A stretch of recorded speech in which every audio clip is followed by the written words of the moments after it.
Everybody, welcome to Jacob's Quest, and today I just got back from watching Blumhouse's Wolfman, the second Universal monster that they've been covering ever since the last one was The Invisible Man, which was actually really great. And yeah, this is yet another attempt to kind of revitalize some of these classic Universal monsters and give it a more modern spin.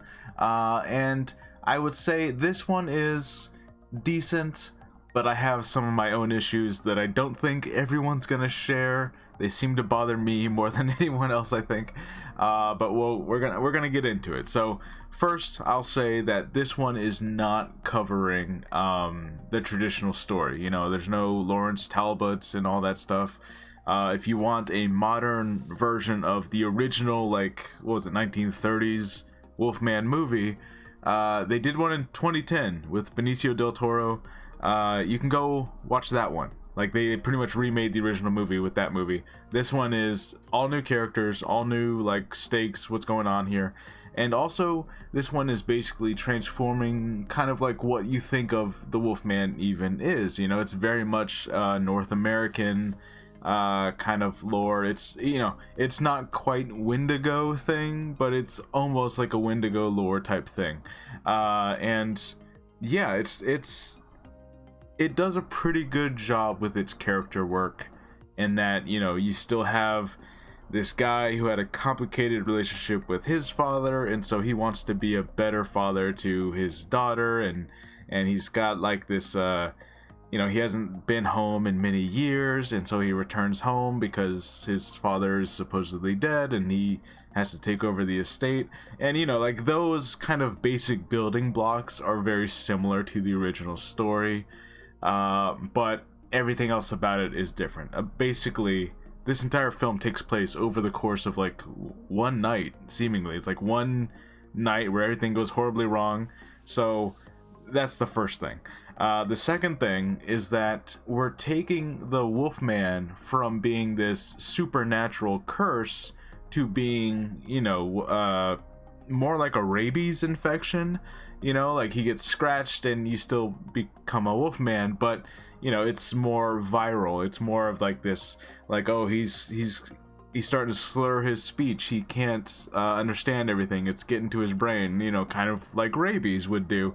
And that's kind of what they've transformed this into.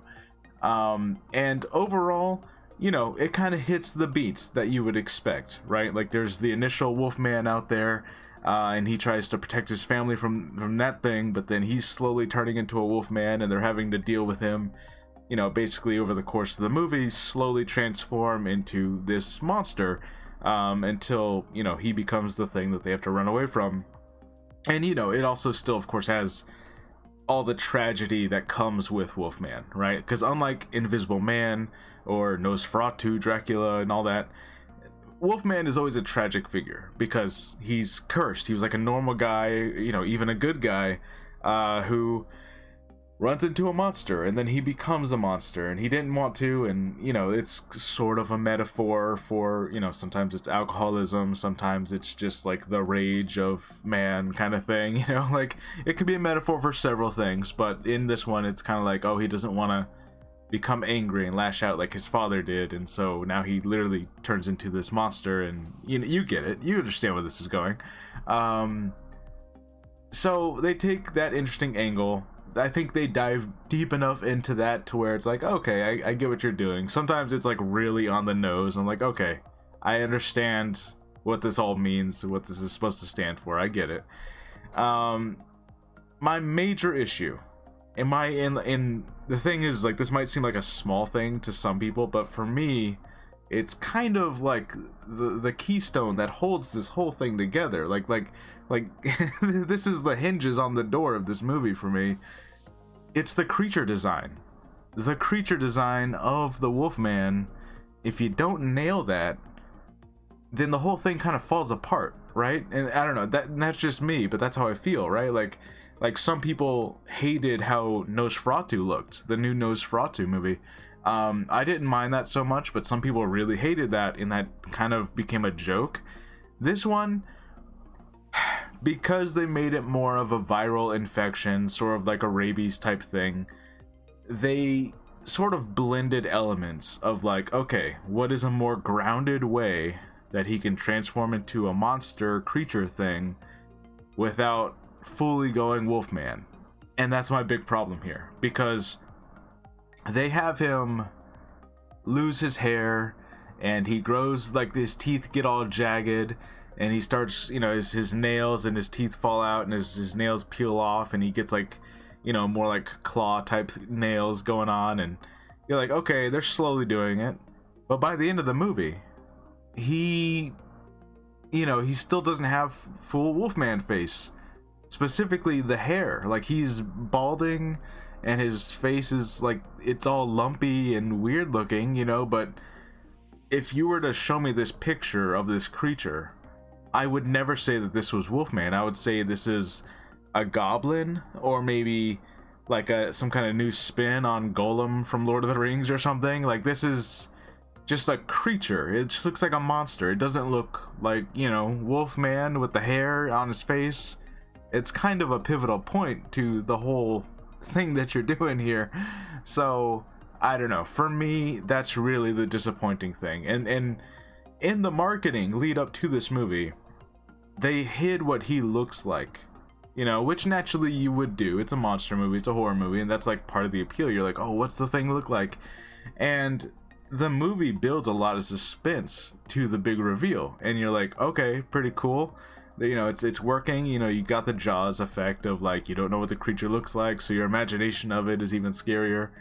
But ultimately, I don't know, it kind of left me like wishing that, like, if you just added more hair, more wolf-like features to this creature, then I would truly be able to say, oh, this is Wolfman. But this feels more like Wendigo goblin kind of guy, you know?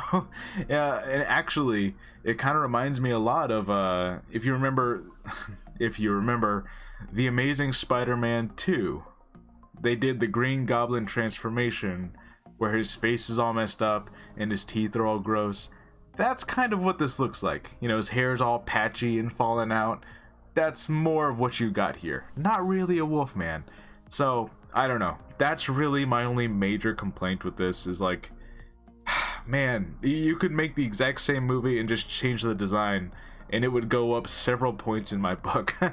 That's really the only thing. But otherwise, the movie kind of plays out exactly how you might think it would. You know, it's he chases down the family, and then the family has to tragically, like, she ends up having to shoot him, and he dies. But, you know, they kind of give it like that tragic monster death where he's like, oh, but my family's safe from me, you know, and I'm not going to end up hurting any of them. And, you know, and that's really the end of the movie.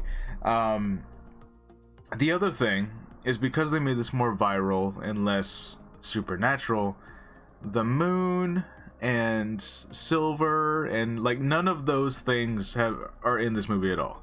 It doesn't matter if it's a full moon. It doesn't matter if he touches silver. Like, that seems to have no bearing on this in any kind of way. They did make him more of a rabid animal. Like, and they make this a point, because several times, like, he gets caught in a bear trap and he, like, gnaws his own foot off, kind of like a coyote would do. If it was like a rabid coyote and it's trapped, it would, you know, chew its own foot off, kind of thing. Like, they do that for him, you know? So I'm like, okay, that's a cool angle to go at, but man, I just wish he was more of a wolf man. So anyways, overall, I would say this is fine. It's okay. I don't think it's gonna be as big as Invisible Man was. I remember, like, that was a movie everyone like, wow, this is really impressive. It's a cool way to reinvent the Invisible Man and actually make it sinister, you know? Like, he's this really psychopath guy who's invented this suit, and it's really cool. But this, I don't know, it feels like we've seen many things like this, and so to have, it's like having this sequence in a zombie movie. You know, you always have that sequence where a member of the group has gotten bitten, and you know that at some point they're gonna turn, but everyone hesitates to do anything about it, and you're like, no, we can help him, we can cure him, we can fix him, let's lock him away in this room, let's, you know, and you know inevitably he's gonna turn, and they're tragically gonna have to shoot a member of their group because you know, they're like, they thought they could save him and they felt guilty. Like, that's kind of the situation, except it plays out over the entire movie. And it's just one guy, and I'm like, if you made him more Wolfman, I wouldn't be thinking these zombie rabid animal kind of thoughts, you know? So I don't know, that's just me. Anyways, let me know what you guys think about Wolfman. How do you feel about the design of this version of him? I get that they were going for more of a, you know, virus infection kind of grounded idea there, but I gotta say, I still would have preferred if you just you go full wolf. If you're gonna do a Wolfman, you gotta put the wolf in there, you know? I don't know, I don't know, it bothers me. Anyways, let me know what you guys think, and I'll see you guys later. Bye.